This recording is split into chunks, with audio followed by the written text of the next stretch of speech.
بانوان و بانوان گرامی، سروران گرامی، درودی از دان پاک بر شما باد، با امدادتان، چاشتتان و شبتان نیکو. امروز خیلی هیجان داریم، خیلی خرسند هستیم و خیلی سپاسمند هستیم به دلیل این که این نخستین برنامه سیاسی ما هست که در مورد انتقال وزیرستانی ها به شمال خراسان با متخصص ما و کارشناس ما بانو ایمی هاشمی که کارشناسی ارشدش در مورد روابط بین دول گرفته و در سیاست گرفته و اکنون هم در یکی از مکتبای عالی کالیفرنیا آموزش میده و همچنان کاندید یا نامزد دکترای قانونش در یکی از دانشگاه معتبر امریکا هست و همچنان سالها و سالها در مورد حقوق انسان یا حقوق بشر، حقوق بانوها و همچنان حقوق حیوانات کار کرده، پیکار کرده، قدم زده و قلم زده.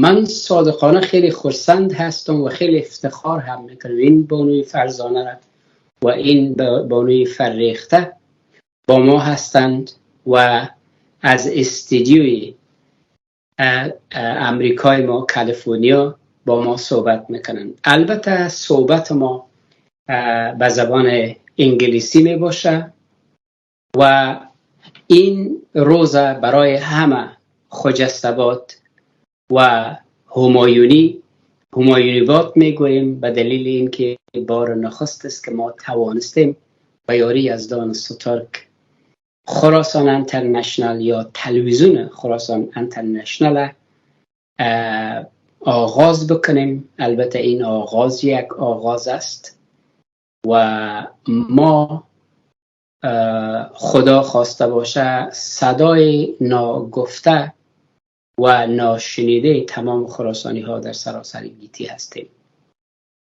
و بحث ما را از امین رهگذر با این بانو که است آغاز میکنیم. Amy, welcome to our show. Thank you so much for having me and congratulations with Khorasan International. It's an honor for all people who believe in human rights, and so congratulations to you. Thank you so much. It's an honor to be here. Can you hear me? Yes, I can hear you. Beautiful. Can you introduce a little yourself despite I introduce you a little, but anyhow, I would like to know who Amy is. Well, I like to describe myself as a human rights advocate and animal rights advocate. Beside that, I am an artist, a freelance artist, specializing in narrative and abstract art. My educational background is in political science pre-law, and I've obtained my master's in public administration. I've been a judicial doctorate candidate on multiple occasions, and currently I am a student, a teacher, a credential student at one of the universities in California. Wow, that's beautiful. That's beautiful. Let me to start with these serious questions about what is going on in north of Khorasan. So I would like to know your perspective about these sensitive issues. I think this is not the first time, but history is repeating itself, either in terms of comedy or tragedy, unfortunately. I think now history is repeating itself based on tragedy, what is going on in north of Khorasan. Let me to elaborate about this before I raising these questions. That there are a lot of resources, very reliable resources across Khorasan, and hundreds and hundreds and hundreds. Family has been replaced by the Taliban, and the Waziristani nomads or Afghans or Pashtuns nomad has been replaced in northeast of Khorasan, particularly in the area of Takhar province and other areas. You are as a human rights activist. How do you see this situation? Well, it's violating the Universal Declaration of Human Rights. And unfortunately, we're not hearing anything from the United Nations, talking and focusing on this serious issue. For how long will the people of Khorasan be, relocating from their nation? This has been happening since the occupation of the Soviet Union, where millions of people from Khorasan, they had to escape. And the same thing happened during the period of the Taliban. The first time the Taliban took over the nation, once again, millions of people had to flee. And today the same thing is happening. So what's this, is this for a larger political agenda to, get everybody, all that native indigenous population of Khorasan out and replace them with people from, Pakistan? So for how long What do you mean by Pakistan? What do you mean by Pakistan? When we say Pakistan, so Pakistan is a federal system. So we have Punjab, we have Sindh, and we have Baluchistan, and we have Pashtunistan or Pashtunistan. Would you mind to be very specific which part of Khorasan these people has been, settled or has been replaced or has been sent to north of Khorasan? Can you be specific, please?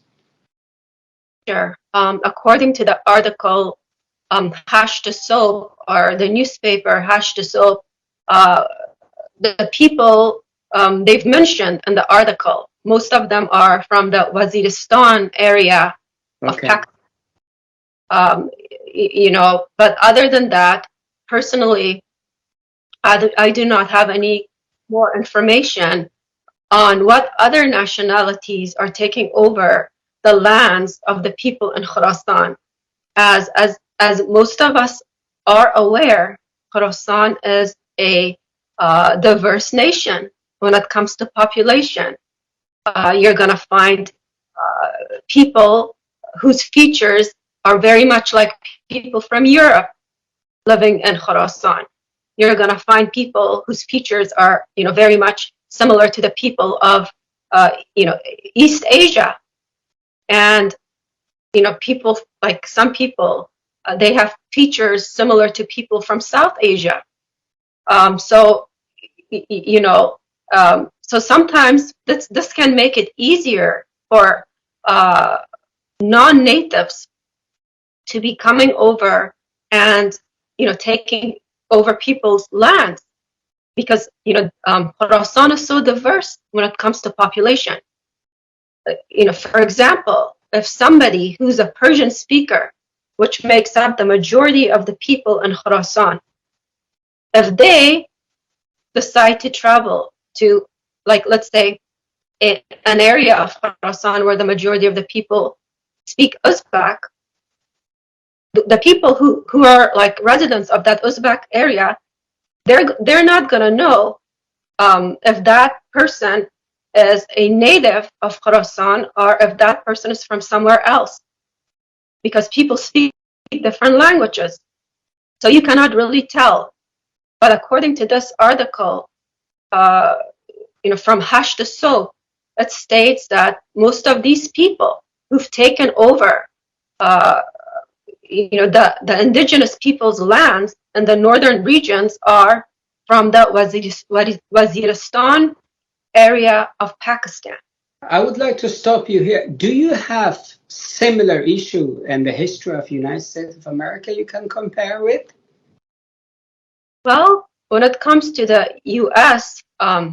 History, there was a period where a large number of indigenous people or Native Americans, they were removed from their lands, and their lands were given to settlers from Europe. So, and most of those native people, they had lived on their lands for thousands of years. It was part of their culture, it was part of their religion, it was part of their traditions. And they were forced from their homes, with armed, soldiers. So they did not have a choice. Even if they wanted to stay behind, if they did decide to stay behind in those lands, maybe they were going to get shot by the soldiers, because it was an order from the president of the U.S. at that time. And that period or that incident called the Trail of Tears, where so many people of indigenous backgrounds were removed from their lands. And of course, similar things have happened in other parts of the world. Yeah. But okay, let me to bring you back to Khorasan. So now, what is the situation? Where are the indigenous people who are living in, north of Khorasan? Where those people has gone? Exactly. That's a good question. This is a humanitarian crisis taking place in Khorasan. Today, most of those people are trying to flee their home nation. And so many of them are, they lose their lives upon escaping to neighboring nations like Iran and Turkey and other places. And, and they're treated like dirt, when they go to these other nations. And the other ones, I'm sure they're dying of starvation or torture by the Taliban. And this is the sad thing, as I had stated. Ever since the communist occupation of Khorasan, so many people had to leave Khorasan because of the violence and the conflict. And it's still happening. Amy, don't you think this is not the first time the nomads or the Pashtun, they replaced, they took the lands of indigenous people. But also we have a concept which is called naqlin. Naqlins means, the people who came from south of Khorasan, from Waziristan, from the Duran line, with the language of Pashto or Pashtun. So they settled in Shamali, and also they settled in north of Khorasan and Balkh, and some other area indeed, and in a epoch of Amanullah Khan. So Amanullah Khan welcomed a lot of nomads and Kuchis on those areas. That's called Naqlin. And the same token, the Naqlin has been, exported from the same area in Muhammad Gul Moment era. So this is not the first time that Taliban is practicing this unlawful, atrocity. And it has repeated several times in the past in our history. And there's a lot of resources has been written. And there's a book written about Naqlin, of Qatargan. It means Naqlin from the north of Khorasan. Yeah. So my question is, what is, the policy of human rights agencies particularly United Nations, and about American foreign policy. Why the Biden administrations, not taking this issue seriously? If something going on in other part of the world like Ukraine, I'm very sorry, Ukraine is, what is going on. We are all, sad.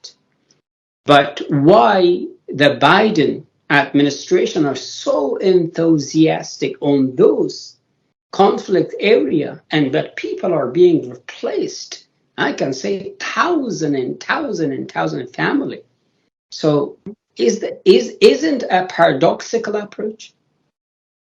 See, the thing is, before I answer your question, let me mention that in the article, Pashtuns, it stated that the last time people from Waziristan were given homes in the northern regions was during the period of Khorasan. So it's been, a very recent thing that happened, like 20 years ago. And so Taliban, they're doing the same thing.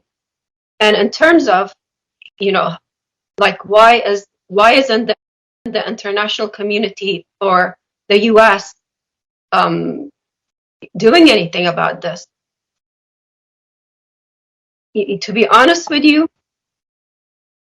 as a person who's coming from a human rights stance, for me, it does not make any sense. But also, for me, politics doesn't make sense either. Especially, when it comes to politics for greater power.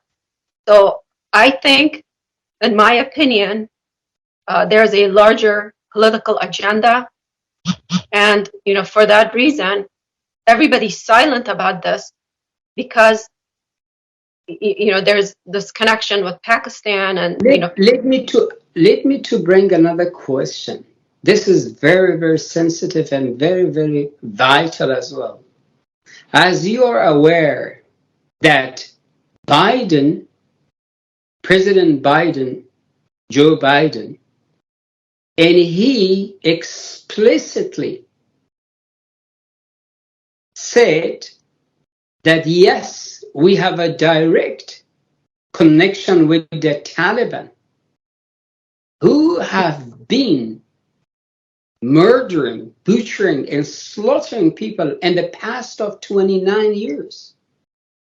And also when the America prematurely, they withdraw and they left 37 million people in the hands of these prehistorical animals. So, and he said it in a way, he said, yes, we have connection with the Taliban. The deal is, we don't care about the people of Khorasan. Neither the soldier has been killed in America because of a Holocaust. And because of the deal with the Al-Qaeda. But there's another paradoxical, issue that according to Amnesty International and also United Nations report, the terrorist proactivity has been drastically and dramatically increased. It's not the opposite. And we as an indigenous of Khorasan, we know a lot of terrorist groups are congregating in Khorasan.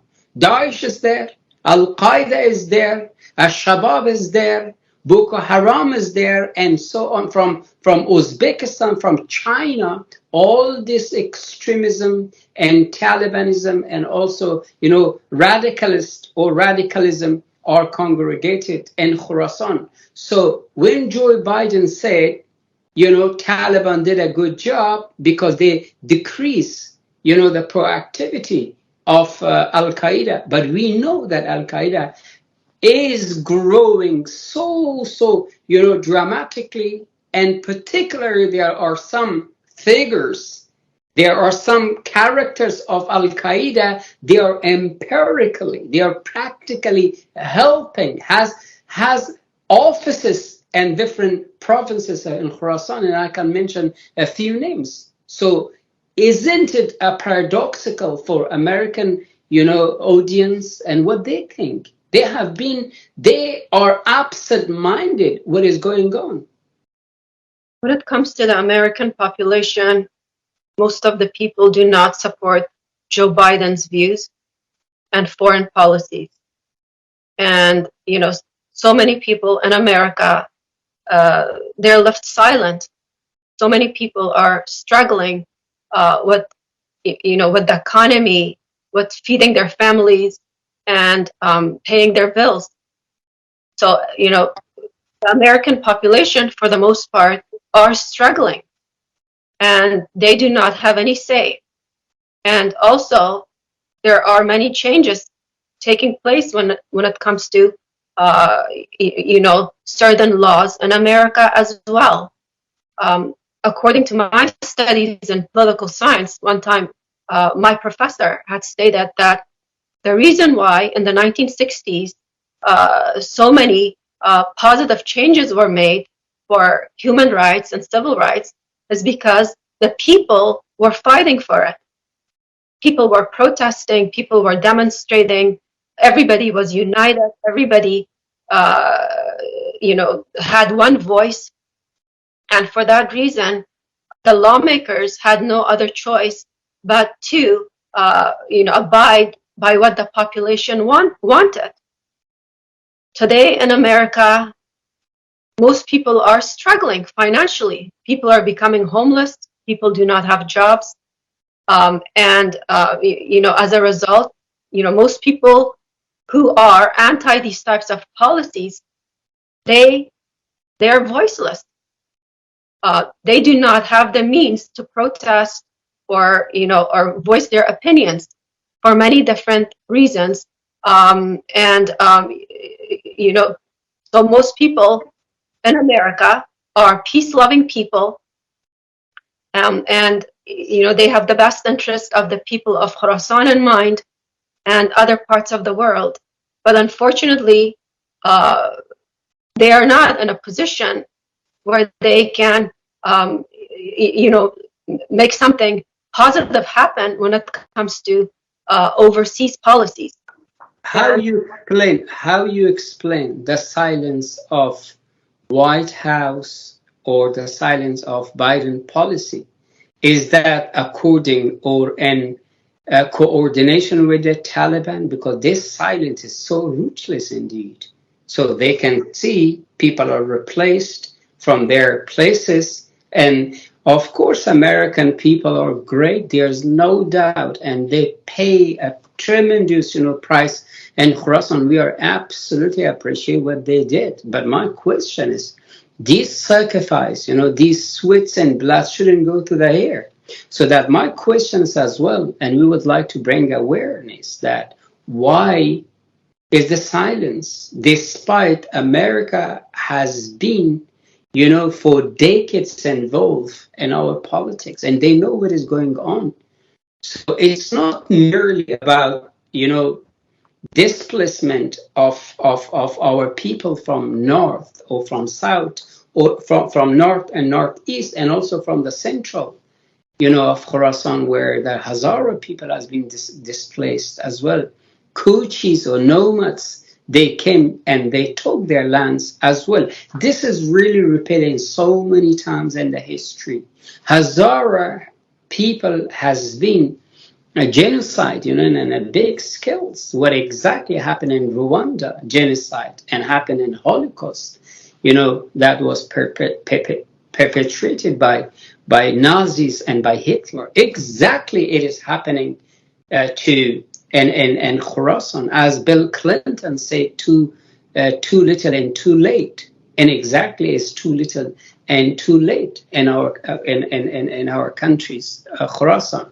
So how you explain the silence of Joe Biden policy, what exactly the Taliban are doing, and also the foreign policy or the foreign ministry of Taliban, this acknowledge, and also the spokesperson of Taliban regime, they acknowledge, yes, we welcome these, nomads and these coaches from Waziristan, and they has been, sent to many parts of Khorasan based on, based on collaboration and also based on unity with the Pakistani or with the, with the Waziristani, particularly because when we say Waziristan, it's Pashtunistan.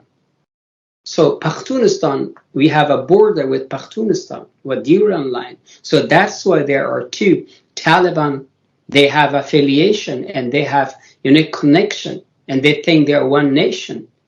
But those people living another part, they say, no, we are Pakistan, we are not belonging to these Afghans because we have university, we have college, we have schools, we are okay.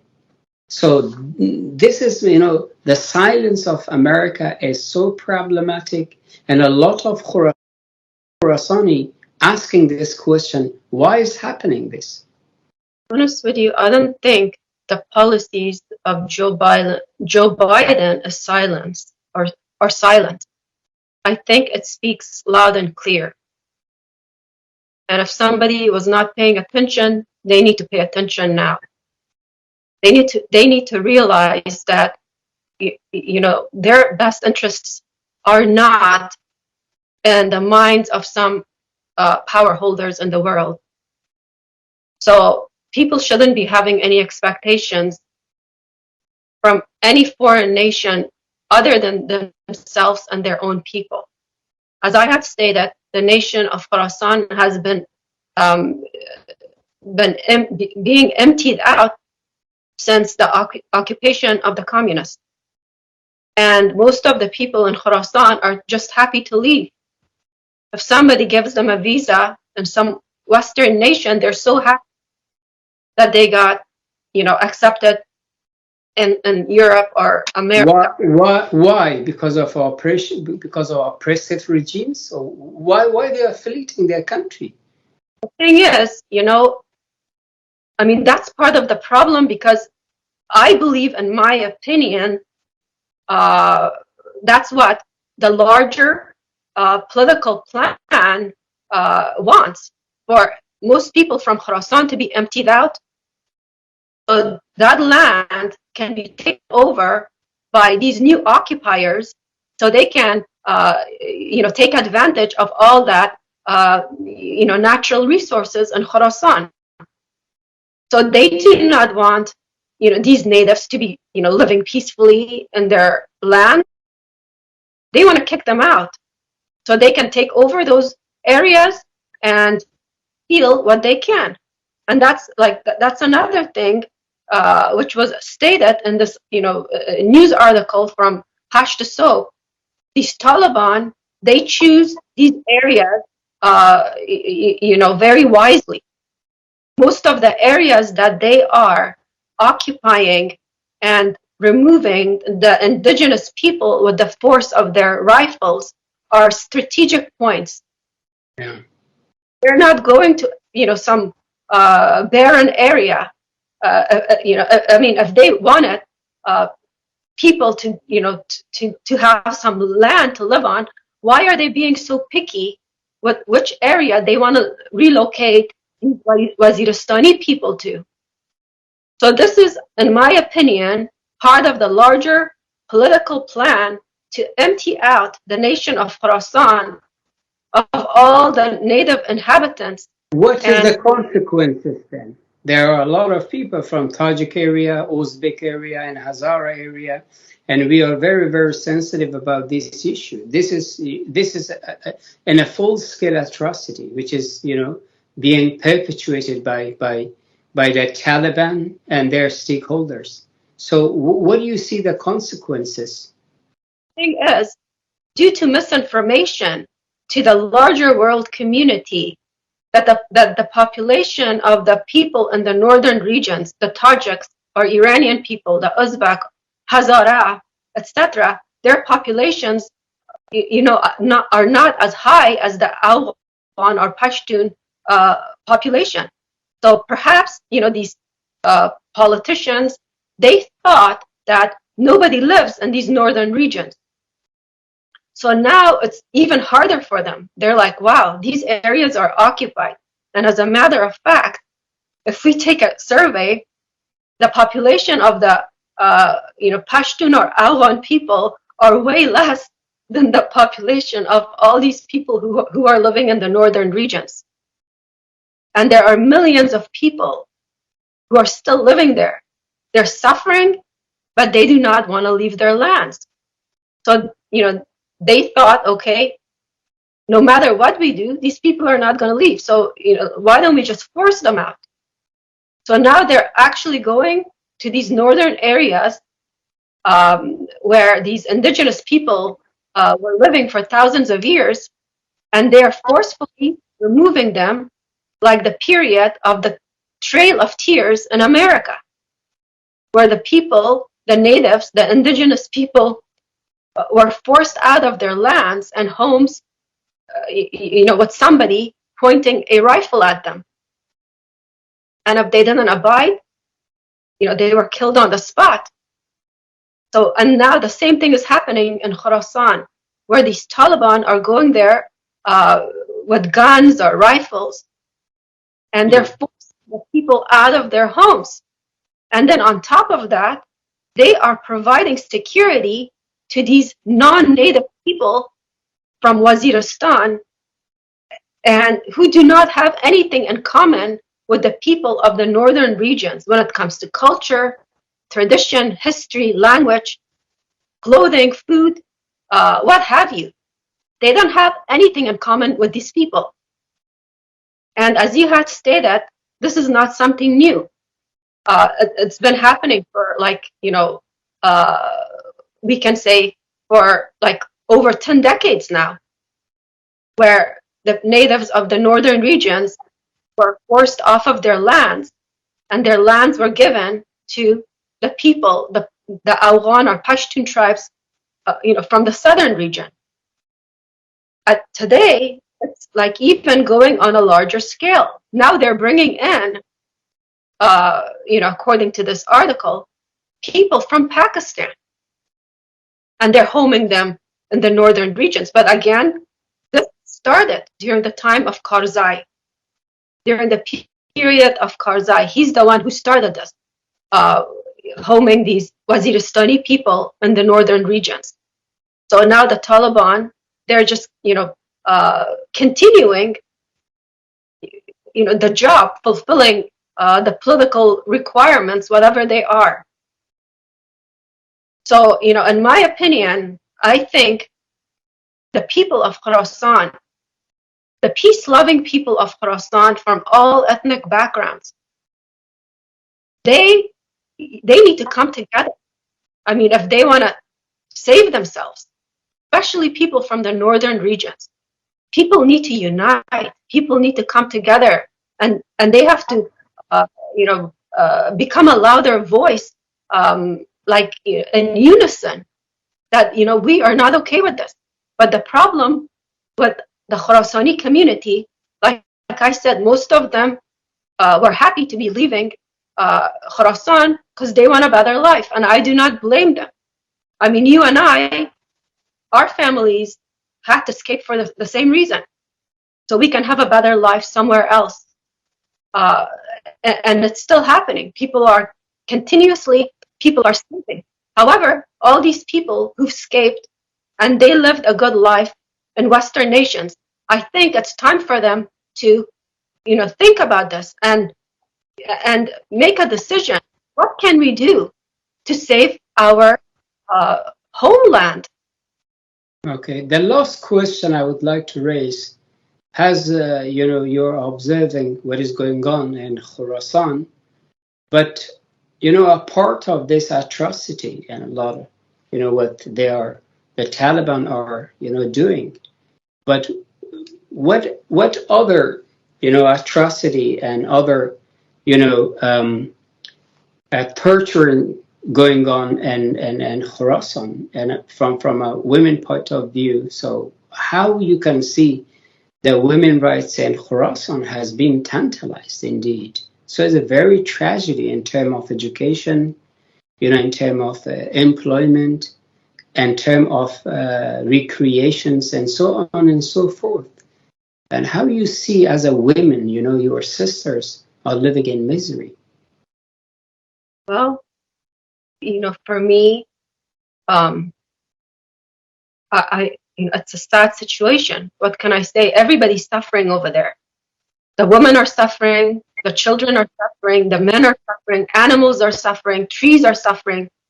And I don't want to get beside the point, but so many of the trees in Khorasan were cut down by the nation of Pakistan. And as a result, so much of Khorasan's wildlife was destroyed. Like, animals, they didn't have any, no more homes, no more natural habitats because of, what Pakistan did to some of, Khorasan's jungles. So in that nation, everybody's suffering because people are powerless. And women have been suffering for a long time. And, due to many different factors. So today, the Taliban are openly taking away the rights of the woman. And once again, the world community is silent. And nobody's doing anything about it, and nobody cares. And for me, that speaks louder than words. Because now, the power holders, they don't really care anymore, like in terms of like hiding it or whatever. Now we can see it loud and clear that nobody cares about anything when it comes to Khorasan, which includes the woman.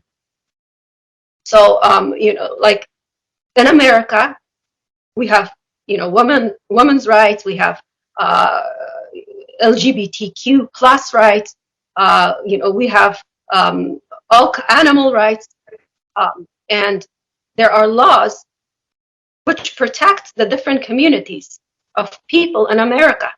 So nobody can, violate the rights of a woman or animal, etc. But when it comes to Khorasan, there are no laws. And as a result, the people of Khorasan, they are not working to, save their own people and their own nation, and the world community doesn't care anymore. And, and that's a major issue because most of the people from Khorasan who had escaped, they don't really care about what's happening back home. Sometimes they talk about it and, and they're feeling sad about it, but they don't really want to take action to make, some positive change when it comes to their home nation. And that's part of the problem because the majority of the people are silent. Okay, let me to ask you, this is the final question that you mentioned so many times about Khorasan. Would you mind a little explore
why you are saying Khorasan rather than you are not saying Afghanistan?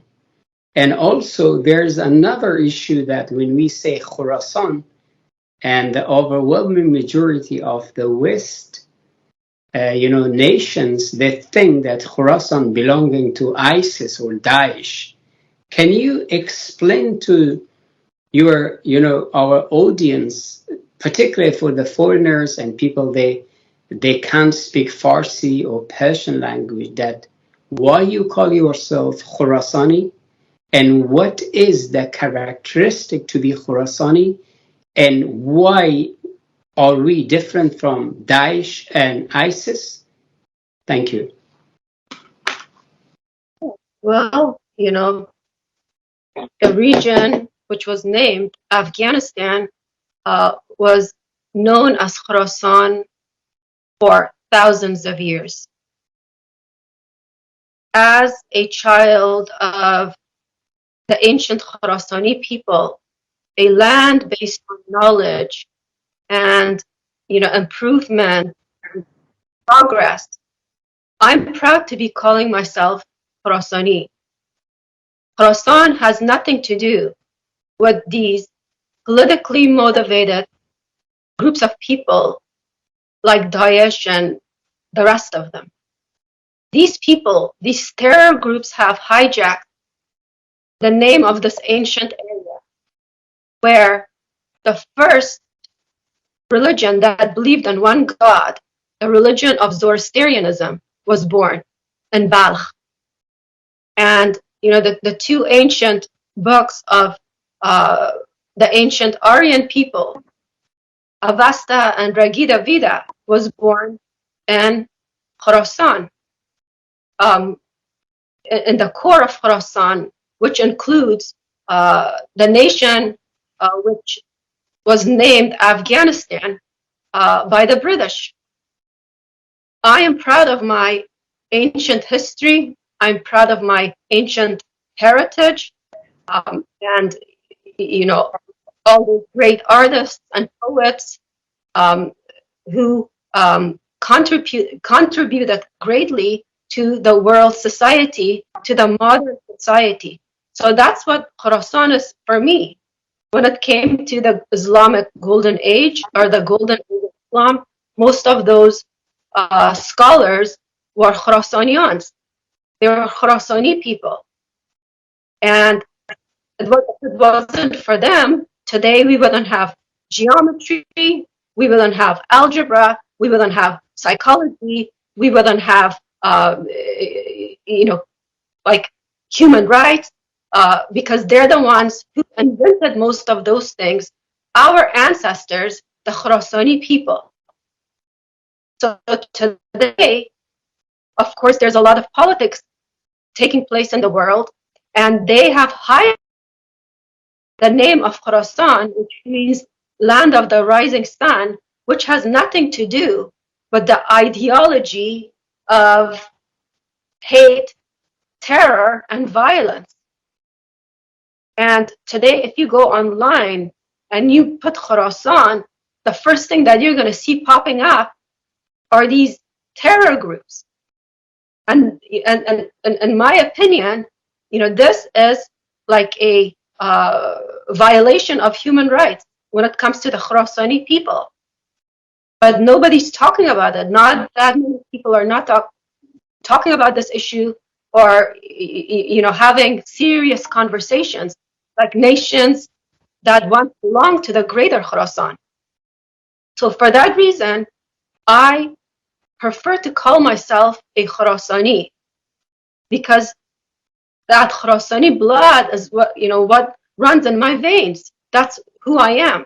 I have the blood of Maulana Jalaluddin Rumi Balkhi. I have the blood of Rabia Balkhi, and many of the other great scholars, inventors, poets, artists, etc. So I am proud to be a Khorasani, and for that reason, I prefer to be called. I prefer to call the land by the name of Khorasan rather than a fake name, which was established in the 1800s. Yeah, absolutely. That was a very excellent explanation for our audience. And thank you very, very much. And I really appreciate your time. And may God bless you and your family. Have a great day, and thank you For having me. Thank you.